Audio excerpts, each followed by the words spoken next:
नमस्कार दोस्तों, हर्षित द्विवेदी एजुकेशन में आपका स्वागत है। मेरा नाम है विनीत सागर। डेली वनलाइनर्स फॉर एग्जाम्स 12 जुलाई 2022। आज के इंपॉर्टेंट वनलाइनर्स कौन कौन सा है चेक करते हैं। सबसे पहला, AI based tool to detect cancer. Indian Institute of Technology Madras के रिसर्चर्स एक artificial intelligence based tool develop किया है एक इंडिविजुअल में कैंसर कोसिंग जीन्स को प्रेडिक्ट करने के लिए, ठीक है। और इस टूल का नाम है पाइवोट। ये जो टेक्नोलॉजी है ये ऑन्कोलॉजिस्ट को हेल्प करेंगे कैंसर ट्रीटमेंट में। वैसे ऑन्कोलॉजिस्ट मतलब क्या होता है? ये medical practitioner qualified to diagnose and treat tumours. Tumours को डायग्नोस एंड ट्रीट करने वाले जो मेडिकल प्रैक्टिशनर्स है उन्हें ऑन्कोलॉजिस्ट बोलते हैं। वैसे ऑन्कोलॉजी मतलब क्या है? बेसिकली स्टडी ऑफ ट्यूमर्स, मतलब ट्यूमर्स के बारे में स्टडी करना, ट्रीटमेंट करना, ये सबको ऑन्कोलॉजी बोलते हैं। It's a branch of medical science. Now ये जो पाइवोट टूल है ये कई सारे डाटा यूज करते हैं दोस्तों, जैसे कि gene mutation, gene expression etcetera. वैसे ये जो कैंसर कोसिंग जीन्स है इसे ड्राइवर जीन्स बोलते हैं, ये भी आप ध्यान दीजिएगा। वर्ल्ड हेल्थ ऑर्गेनाइजेशन के हिसाब से most of the death occurs due to cancer worldwide. 2020 में जितने डेथ हुआ ग्लोबली उसमें 1/6 कैंसर की वजह से था। वैसे आपको पता होना चाहिए गवर्नमेंट ऑफ इंडिया का ministry of health and family welfare के अंडर रन करके health ministries cancer patient fund है जिसे HMCPF बोलते हैं। इसके लिए गवर्नमेंट 100 करोड़ रुपीस का एक कॉर्पस फंड क्रिएट किया हुआ है और ये 100 crore rupees as a fixed deposit place किया हुआ है। इस फिक्स्ड डिपॉजिट का जितने इंटरेस्ट है ये बिलो पॉवर्टी लाइन के जो कैंसर पेशेंट्स हैं उनके ट्रीटमेंट के लिए खर्च किया जाएगा। अगला एक छोटा सा न्यूज़ है दोस्तों, मलेशिया मास्टर्स 2022। मलेशिया मास्टर्स 2022 एक बैडमिंटन टूर्नामेंट है जिसे बैडमिंटन वर्ल्ड टूर सुपर 500 भी बोलते हैं। तो मेन सिंगल्स जीता है इंडोनेशिया का चिको ओरा द्वी वारदेव। वीमेन सिंगल्स जीती है साउथ कोरिया का An Se Young. Women's doubles जीते हैं चाइना का Chen Qing Chen and Jia Yi Fan. और मेंस डबल्स जीते हैं अगेन इंडोनेशिया के Muhammad Rian Ardianto and Fajar Alfian. वैसे दोस्तों आपने बैडमिंटन वर्ल्ड फेडरेशन के बारे में सुना होगा। ये इंटरनेशनल गवर्निंग बॉडी है बैडमिंटन टूर्नामेंट्स का। BWF के अंडर कई सारे मेजर टूर्नामेंट्स होते हैं। For example Thomas Cup men's badminton tournament है, Uber Cup women's badminton tournament है और एक सुदीरमैन कप है। ये मिक्स्ड है, बेसिकली मेन एंड वीमेन दोनों पार्टिसिपेट करते हैं। ये तीनों आप ध्यान दीजिएगा। अगला है MD of national high speed rail corporation limited Shri Rajendra Prasad को आज managing director national high speed rail corporation appoint किया है। क्या है दोस्तों ये national high speed rail corporation? This is very important. इसे 2016 में इनकॉर्पोरेट किया था to manage the high speed rail corridor in India. देखिए ये बेसिकली एक स्पेशल पर्पस व्हीकल है। क्या होता है स्पेशल पर्पस व्हीकल? देखिए जब एक ऑर्गेनाइजेशन एक पर्टिकुलर पर्पस के लिए एक अलग सा एंटिटी बना देते हैं उसे स्पेशल पर्पस व्हीकल बोलते हैं। फॉर एग्जाम्पल ये जो हाई स्पीड रेल कॉरिडोर है ये तो गवर्नमेंट ऑफ इंडिया का प्रोजेक्ट है। अब इस प्रोजेक्ट के लिए गवर्नमेंट ने क्या किया, एक अलग सा कॉर्पोरेशन ही बना दिया और ये प्रोजेक्ट की सारी रिस्पॉन्सिबिलिटीज उनके ऊपर दे दिया। ऐसे जब गवर्नमेंट ऑफ इंडिया एक पर्टिकुलर पर्पस के लिए कोई और एक एंटिटी बनाते हैं ना उसे स्पेशल पर्पस व्हीकल बोलते हैं। तो ये जो national high speed rail corporation limited है ये बेसिकली एक स्पेशल पर्पस व्हीकल है। 2016 में इसे इनकॉर्पोरेट किया था and it was formed under the companies act 2013। तो basically it's a legal entity and it is under the ownership of Indian railways, ministry of railways, government of India. ठीक है, तो Indian railways, ministry of railways का under है ये जो national high speed rail corporation है।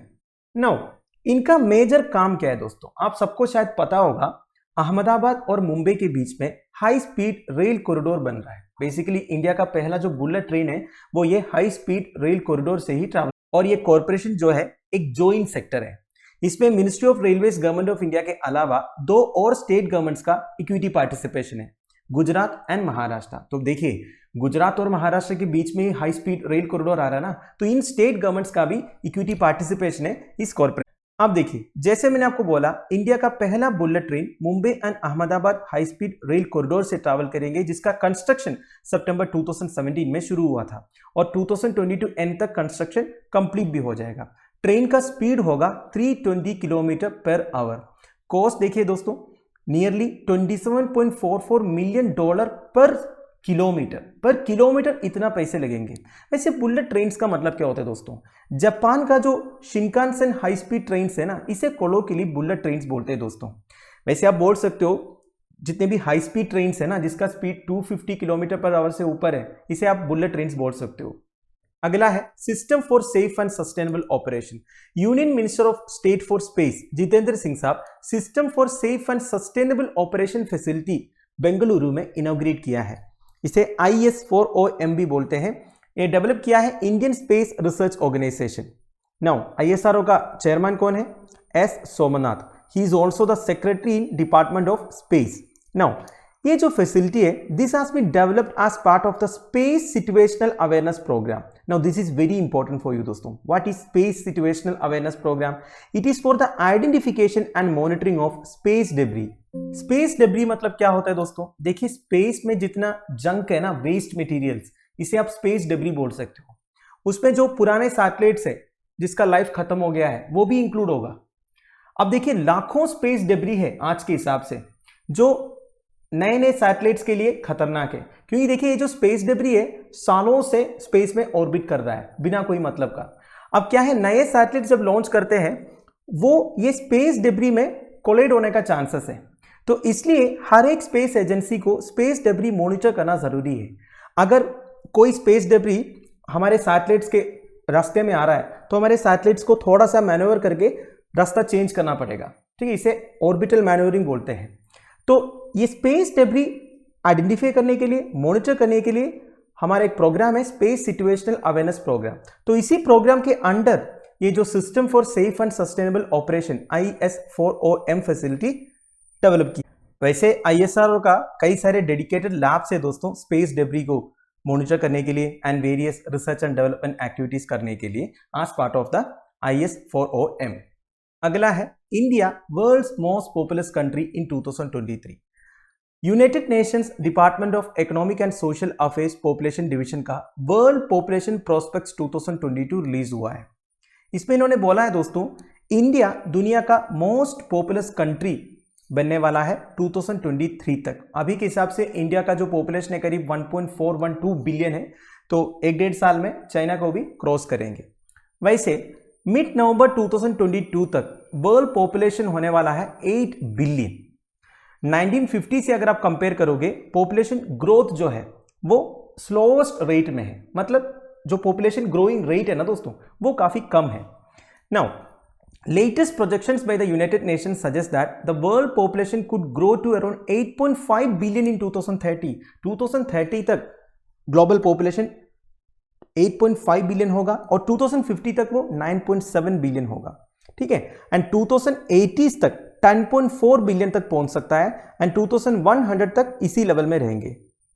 Now दुनिया का 2 मोस्ट पॉपुलस रीजियंस इन 2022 कौन कौन सा है? Eastern Asia and south eastern Asia. Eastern Asia and south eastern Asia में 2.3 बिलियन पीपल है दोस्तों, मतलब ग्लोबल पॉपुलेशन का 29% east and south east Asia में है।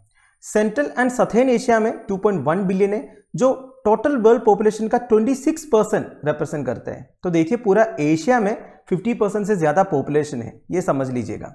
नाउ इस रीजन में चाइना एंड इंडिया में सबसे लार्जेस्ट पॉपुलेशन है दोस्तों, with more than 1.4 billion each. China में भी 1.4 से ज्यादा है, इंडिया में भी 1.4 बिलियन से ज्यादा है। Now more than half of the projected increase in global population up to 2050 will be concentrated in just 8 countries। देखिए अब जो पॉपुलेशन इंक्रीज होने वाला है वो सबसे ज्यादा होगा 8 कंट्रीज में। कौन कौन सा? Democratic republic of the Congo African country है, Egypt again African country, Ethiopia African country, India Asian country, Nigeria African country, Pakistan Asian country, Philippines Asian country and Tanzania African country.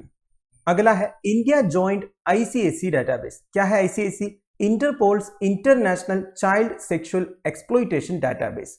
सबसे पहले इंटरपोल के बारे में, यह है international criminal police organisation, commonly इसे Interpol बोलते हैं। एक इंटरनेशनल ऑर्गेनाइजेशन है जो world wide police cooperation and crime control को फैसिलिटेट करते हैं।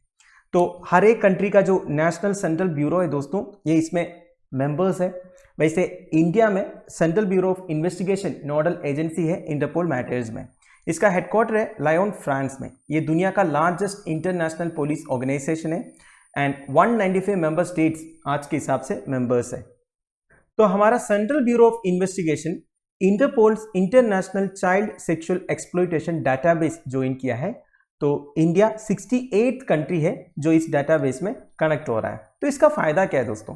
Through the image and video comparison software investigators can nail down the criminals bye identifying victims and places of crime. तो basically ये एक image and video comparison software है जिसमें कई सारे इमेजेस वीडियोस वगैरह ऑलरेडी स्टोर्ड है, तो कंपेयर कर सकता है।